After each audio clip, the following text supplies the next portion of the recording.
Before departing, the trio prepared carefully. Maya, dressed entirely in black, wore their father's reflective safety sash and carried an LED flashlight. Derek managed a bag filled with water bottles and snacks. The narrators stuffed their pockets with a compass, phone, and utility knife. As they headed down the driveway, excitement filled the air. The weather had finally cooled after weeks of oppressive heat and humidity. Before we continue, make sure you're subscribed with notifications on and tell me in the comments what city you're watching from. Alright, let's dive back in. Once they reached the asphalt road, they paused to discuss their route. The plan was to head south toward an abandoned train station, then continue to a beloved nature trail. But before they could start, an unsettling feeling of dread washed over the narrator, familiar sensation that usually warned of large predators nearby. Trusting their instincts, they jogged back to grab a sharpened walking stick from the porch. Derek thought they were being paranoid, but the narrator had learned to trust these gut feelings. The group walked along, chatting and laughing, until they reached a section where the road disappeared into complete darkness. No streetlights remained to guide them. Maya suggested turning on the flashlight, but the narrator declined, wanting to conserve battery and allow their eyes to stay adjusted to the darkness. As they continued, the sound of crickets became overwhelming, almost deafening as they passed through a thick woodland area. The intensity of the chirping made the narrator's ears ring. Maya and Derek walked ahead while the narrator paused to cover their ears, trying to stop the painful ringing. Then, suddenly, the crickets fell silent. The abrupt quiet was jarring. In the eerie stillness, a faint sound emerged from approximately 20 yards, a waier noise that resembled a mountain lion cub's cry. The narrator's body tensed with realization. If a cub was present, the mother couldn't be far behind. This would explain the sudden silence, sensing a predator's presence. Derek urged them to turn back, but they were already halfway to their destination. The narrator raised their stick defensively and instructed the others to walk slowly and quietly ahead while they guarded from behind. If a mountain lion was stalking them, this would be the longest 20 yards they'd ever walked. Step by careful step, they tiptoed closer to the source of the cries. Derek was understandably frightened. The narrator kept glancing over their shoulder, stick raised, watching for any sign of pursuit. The cries grew closer until they were just to their left in the brush. "We're almost there, guys. Once we're past it, we can just keep walking," the narrator whispered. They were about 4 feet from what they believed was the cub when something changed dramatically. The cries morphed into a low, deliberate groan. Then a sharp cackle erupted from the darkness.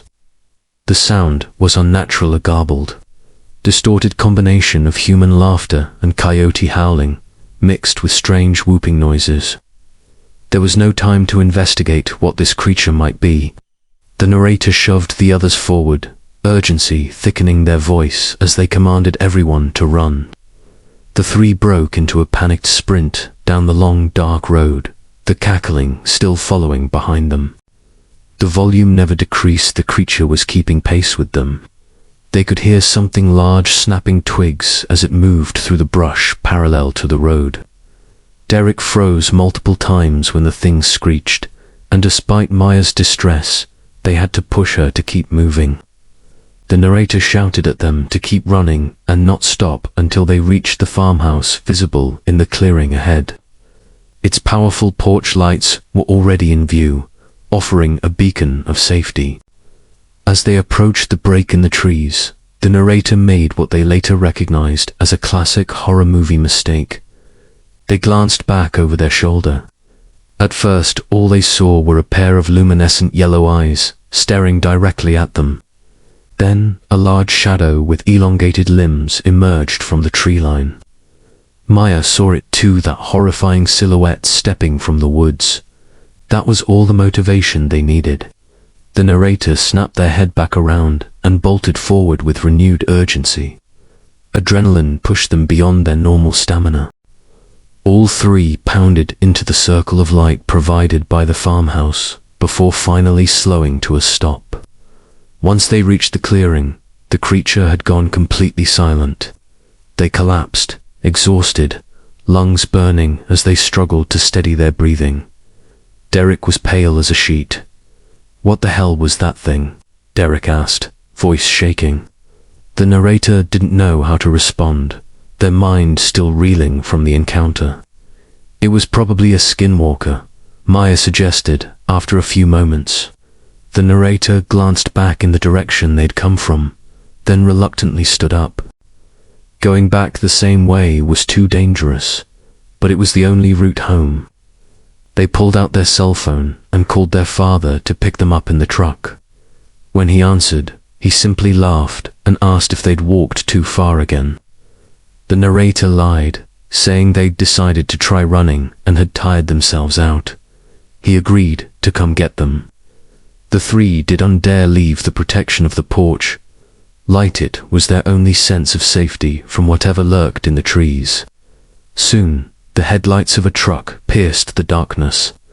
They waved their father over and piled in quickly.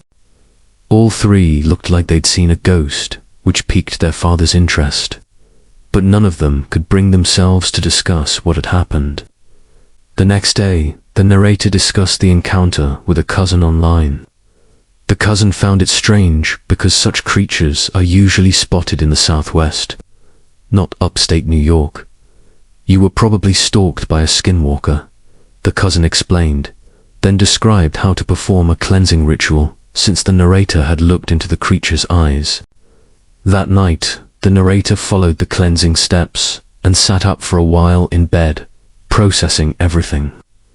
They haven't encountered anything like that since, and they hope it stays that way. To this day, they don't understand why it was there or why it targeted them, but they're now extra cautious during nighttime walks and they always carry an iron blade, just in case. Story 2. The Stalker in the British countryside, a young person in the UK.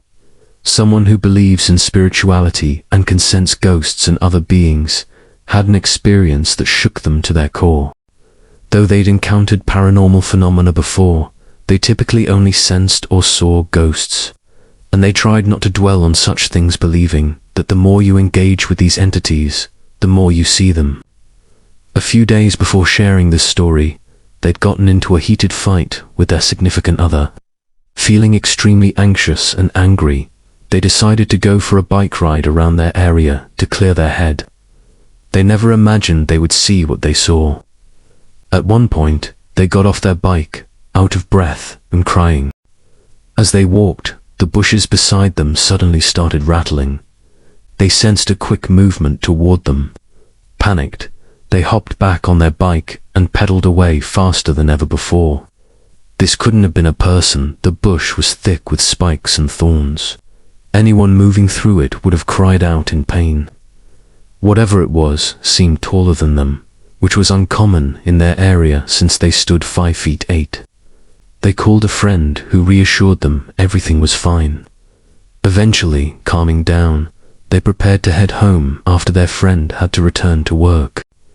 However, approximately 500 meters away from the first location, they heard rattling again. This time, when they looked into the wooded area, something looked back. At first, they saw nothing, but they were sweating profusely and felt an uncomfortable pressure in their head.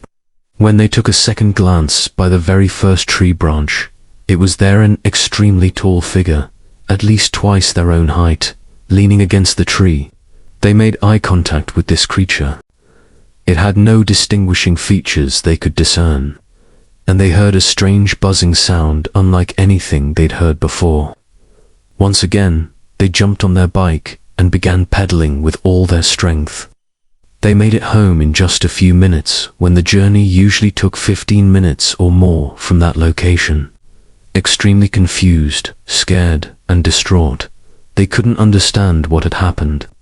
They'd thought such things were Native American folklore and never expected to encounter one in the UK. Ghosts and harmful beings usually came with clear intentions that they could sense good or bad, and with that knowledge, they could send them away. But this felt entirely different. They've tried to find an explanation for what it means to see a Skinwalker, what its intentions might be, or why it was even there in the UK. They hoped someone might have answered, or perhaps it wasn't a Skinwalker at all, but something else entirely. They just wanted someone to point them in the right direction. Story 3. The Weeping Deer of Western Kentucky. A person in Western Kentucky, living in a very woodsy and rural area, was walking their dog just before bedtime when something unusual happened. Out of nowhere, the dog sat down and began howling and whining. They had absolutely no idea what the issue was, but sensed something wasn't quite right. They decided to head back to the house. As they walked, they felt hyper-aware of everything, every crunch of branches, every rock they kicked, every step they took. They had a flashlight, since it was very dark, and out of curiosity, they shined it into the woods. A pair of eyes reflected back at them. Assuming it was just a coyote or similar animal, they kept moving. The next morning, they woke very early to what sounded like weeping coming from outside in the direction of the woods. Naturally freaked out, they peeked out the window to see what was happening. A deer stood in the field leading into the woods. But something was very wrong with this deer. Its eyes looked strange and funky. It appeared bulky, but far too large to be a normal deer. The weirdest part was that its legs looked mismatched, almost like the front legs were on backwards. The joints were all wrong, bending in the opposite direction from how a normal deer's legs should bend. Their first thought was chronic wasting disease, but this deer didn't look as frail as deer with that condition typically do. This deer creature, whatever it was, has returned multiple times since that incident. They've even seen it stand up on its back legs and stare at them. They still hear weeping sounds coming from the woods in the early morning hours, always between 2 o'clock and 5 a.m., with the loudest occurrences around 5 o'clock a.m.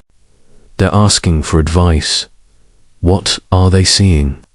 Is there anything they can do about it? Story 4. The Whistling Entity of South Dakota. Someone who recently moved into a small town in South Dakota, living in an apartment surrounded by fields and woodland, had a disturbing experience. 2 nights before sharing this story, they took their Saint Bernard out for a walk around midnight. Funny enough, a few nights prior, they and some friends had been sharing urban legends and creepypastas. One friend mentioned she doesn't whistle at night because of skinwalkers. At the time, they didn't really understand what that meant. On the night in question, they were standing outside with their dog, enjoying nice weather for a change, when they suddenly started hearing a whistle off in the distance. It consisted of just 2 tones repeating over and over. They wanted to brush it off, but they could tell this wasn't a bird. There was something distinctly human about it. They knew for certain they weren't imagining it because their dog got concerned and became restless while staring into the dark where the whistles seemed to originate. Usually so friendly and curious, the dog got scared and hid behind them like a big pansy.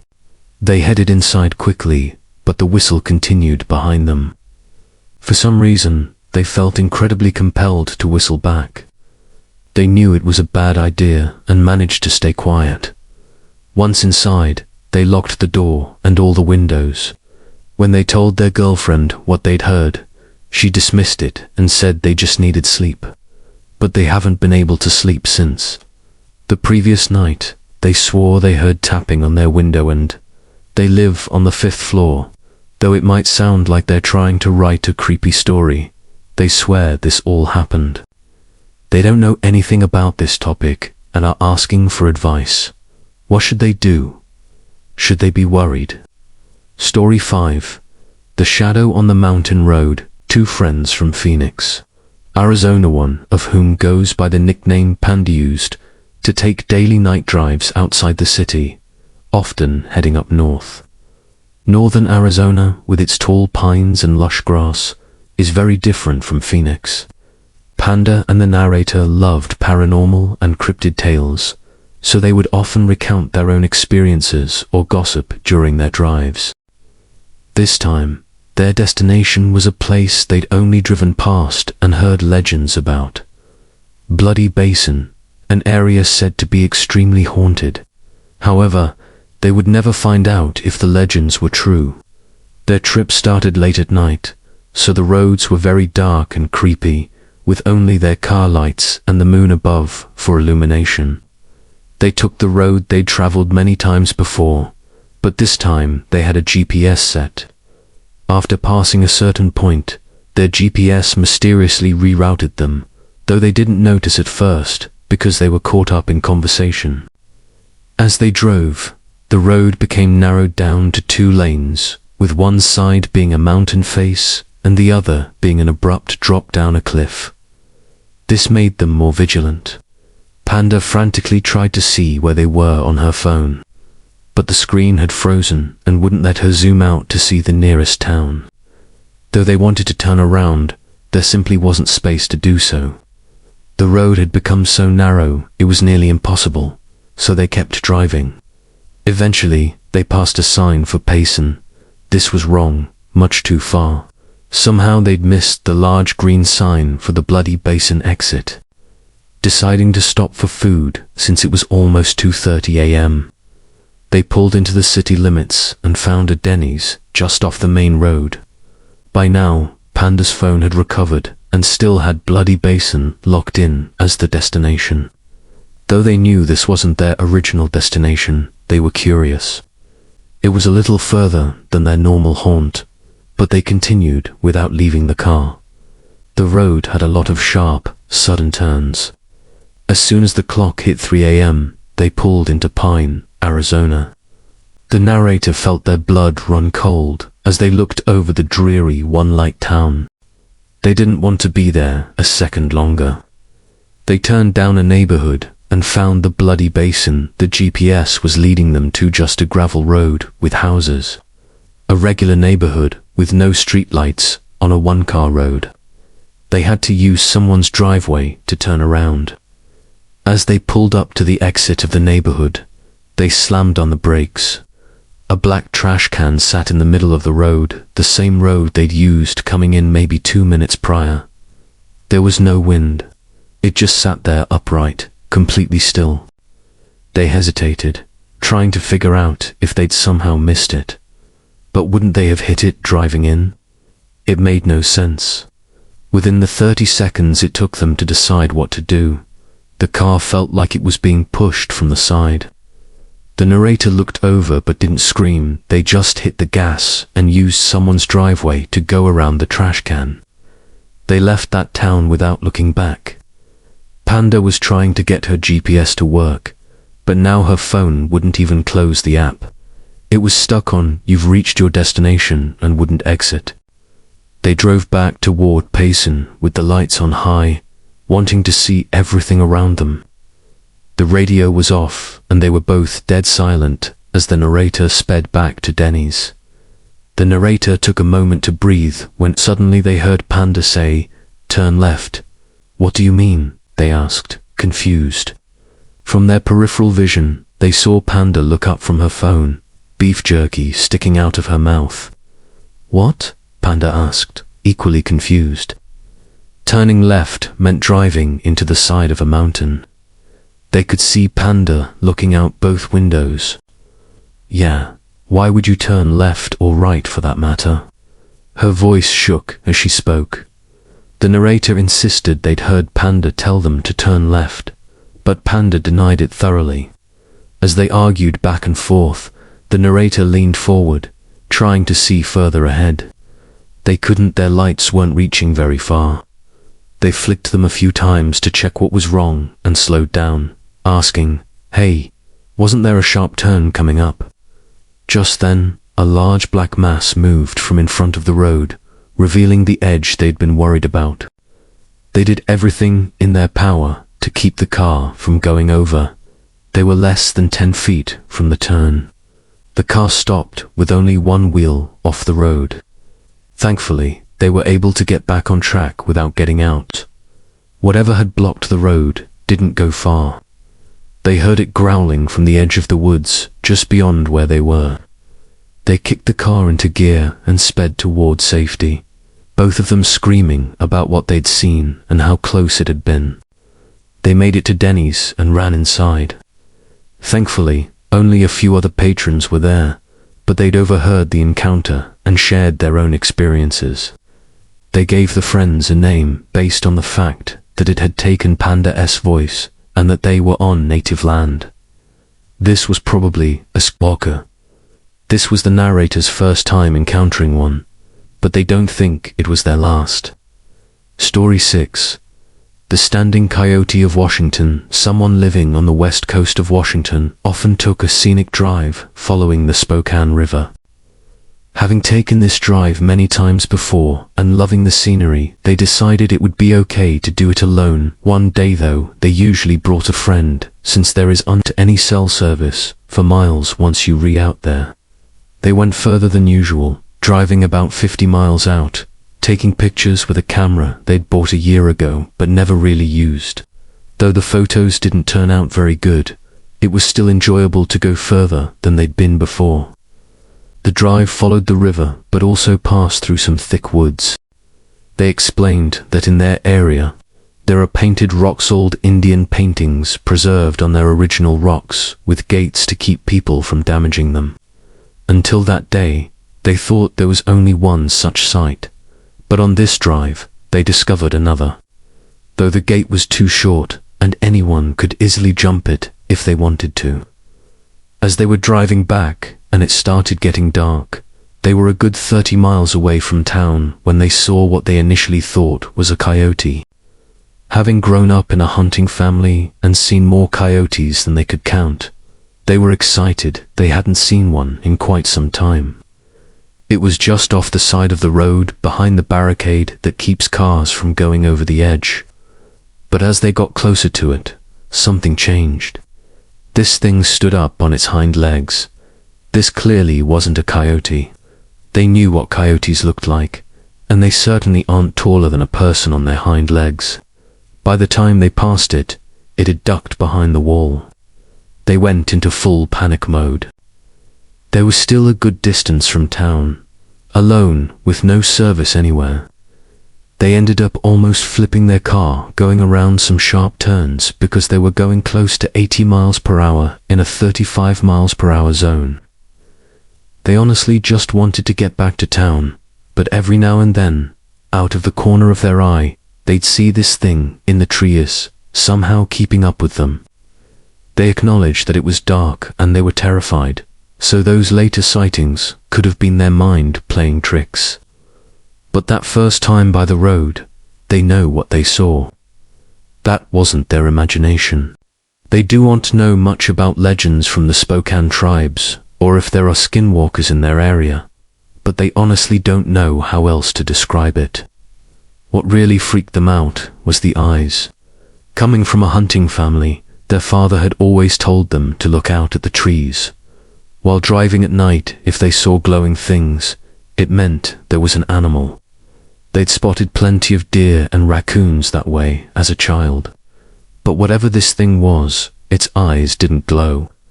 They never got a good look at its eyes because they were more focused on getting out of there. But human eyes don't glow either. That's honestly what bothers them the most. They re-asking if anyone can provide information on whether this thing was a skinwalker or something else entirely. Story 7. The Giant of Alaska. Someone living in a small village of around 200 people in Alaska always got goosebumps thinking about this encounter. In such a small village, everyone knew each other. They would walk around day or night. It didn't really matter to them. Living in Alaska, the fear of bears or wolves was greater than the fear of darkness. One winter night, when it only gets dark at night during that season, they were visiting someone with a friend. The friend asked if they wanted to go for a walk, and they rarely turned down such an invitation. The road they walked down had light poles going both directions, but it led to a dead end. While walking, they weren't paying attention to another friend who was running toward them like an ape as a joke. They laughed, watching him, not expecting what he would tell them next. While running like a gorilla with his head hunched down, he finally stood up when he reached them. As soon as he looked up, catching his breath, he said, "Whoa, what is that?" and pointed behind them. The light poles were around 50 feet apart, but there was one area about 100 yards away that had 3 lights off, and in that area of darkness stood something. They still don't have words to describe what it was. The worst part was that it seemed to see them the exact moment they saw it, and it stopped moving. At that distance, they could only see a silhouette from the lights behind it. The body was thin as a tree and furless. All of the limbs were the same size.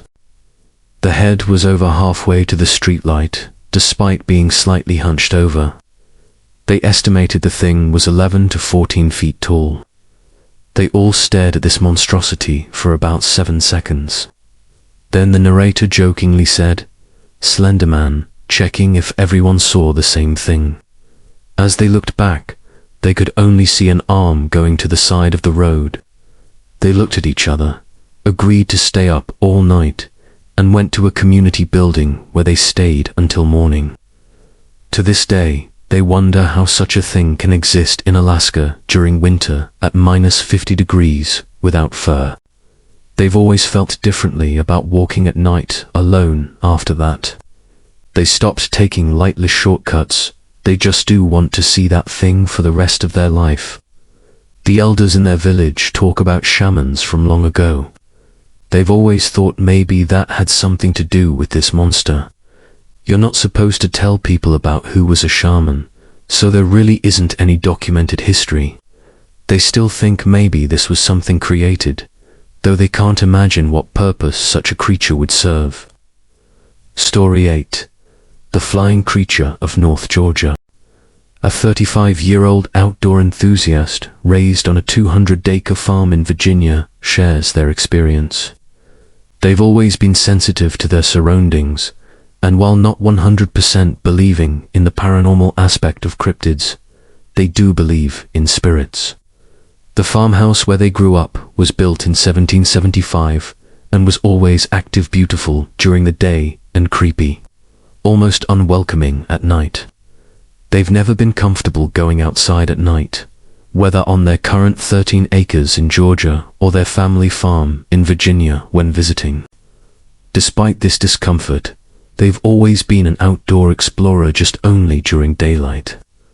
They taught rock climbing at age 14 in Virginia for 7 years, completed an 8-day outward-bound course in North Carolina when they were 14, and get outside as much as possible. They're constantly camping, swimming, hiking, kayaking, fishing, and exploring. They're not afraid to go outside, just always cautious and usually armed. This incident happened in North Georgia on a Sunday, December 16, 2018, around 10:30 p.m. They were traveling down the road, bringing another carload from their old house to their new one. The day had been in the 50s, with a gibbous moon, providing 60% illumination. There was no rain that they could remember. They were driving about 50 miles per hour, with no other cars on the road and no street lights. In their peripheral vision to the left, they saw a 10 to 15 foot long dark brown black object flying over the field very, very fast. They didn't see wings, but whatever it was didn't have feet. It had to be flying, as it was at least 10 to 20 feet off the ground. By the time they looked over directly, it was gone. They even swerved, turning around several times and slowing down to look. They've driven this road for years now, multiple times a week, and they still look when they drive by. They don't know what it was, but they've spoken with the owner of Expedition Bigfoot a few times. He mentioned that around October 2018, before this sighting, there had been 4 reports of pterodactyl-like creatures in their immediate area. They have more to say, but do not know how to express what they saw, because they never seen anything like it before and feel they did unsee enough to complete the picture. Later that night though, the coyotes screamed for almost 30 minutes straight. In the past, and to this day, they've only heard them call for 5 minutes maximum.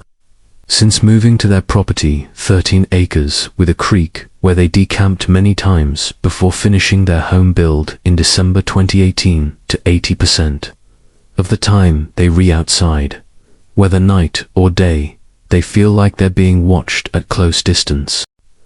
There has only been one time when the creatures stopped singing at night. Needless to say, they were inside within seconds.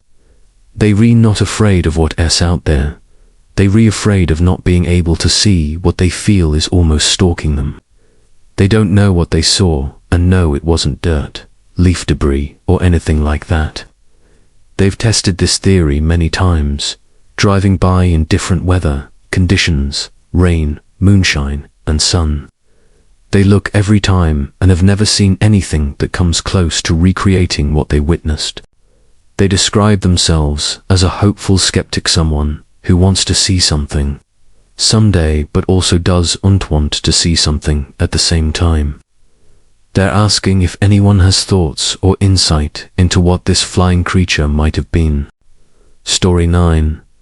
The Demon Dog of Texas. This encounter happened when the narrator was around 10 years old, back in the mid-1980s in a small Texas town, before their mother passed away. During summer, they were allowed to play outside until their mum turned on the porch light around 8 or 9 p.m. If they couldn't see that light, there would be consequences. They'd never met a dog they couldn't pet, even ones their older brother feared. They had no fear of strays and often brought home dogs they found wandering. One evening while playing in the yard, watching fireflies and playing in the sandbox, they heard a bark outside their fence, deep bark that suggested a big dog. Looking up from the glowing fireflies, wanting to see the dog, they saw a shadow of a large dog outside their chain-link gate. It was massive, fluffy, and blacker than the night around it. The dog's head was down, and they couldn't see its eyes at first. They hopped out of the sandbox and walked toward the gate to open it. That's when, out of nowhere, their dog Bambi, named when they were 5. "Please give me a break," they came rushing between them and the strange dog. Bambi, a mid-sized mix, was snarling and positioning herself protectively. She'd only acted like this one other time, dealing with a creeper, a different story altogether.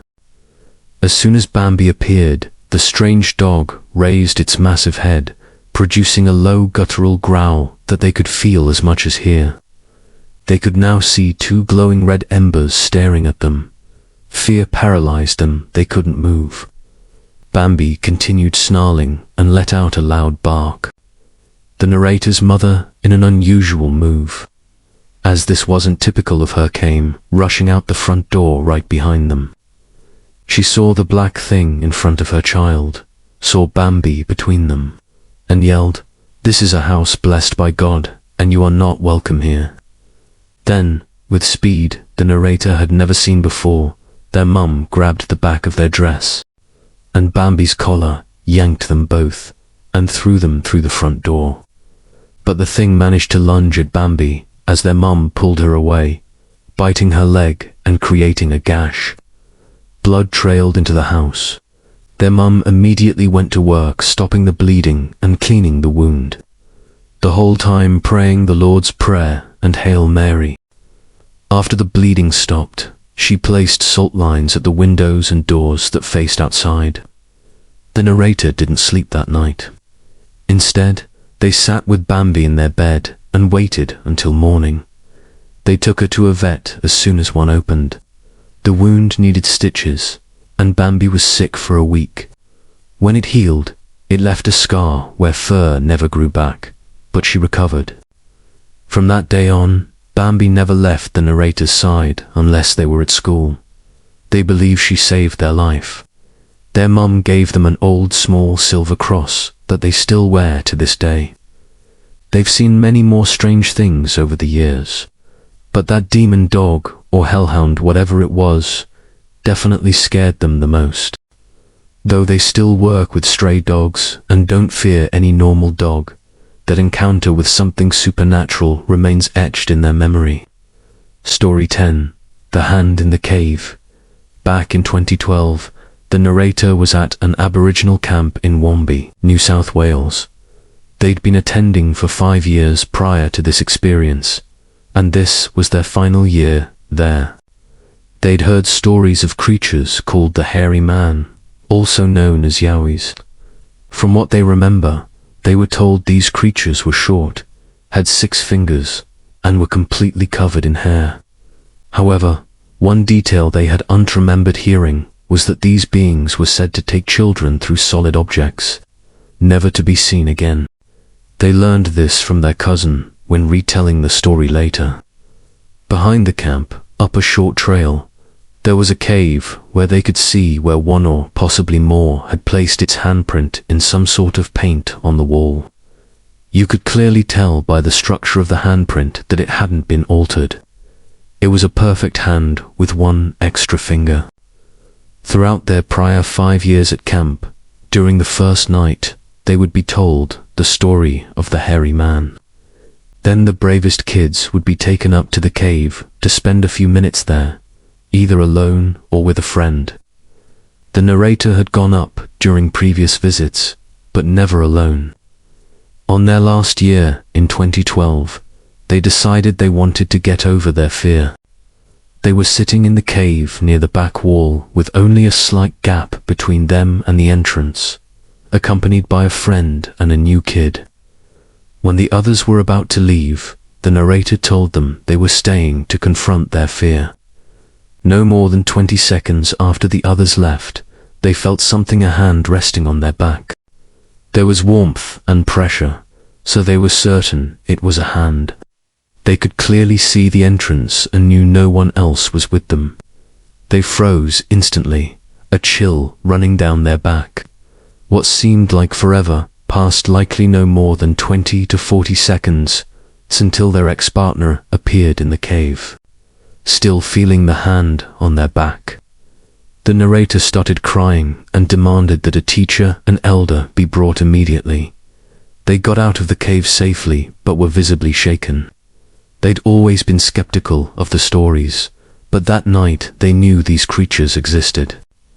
It was until their cousin told them about the Yowies taking children that they realized how incredibly lucky they were. If their ex-partner hadn't entered when he did, they're positive they would have been taken. This wasn't the only bizarre thing they encountered in that cave, but it was the only one connected to an urban legend. The experience left them with an unshakable belief that something ancient and unexplained dwells in that place. If this story moved you, hit subscribe with notifications on, and tell me in the comments, what city are you watching from?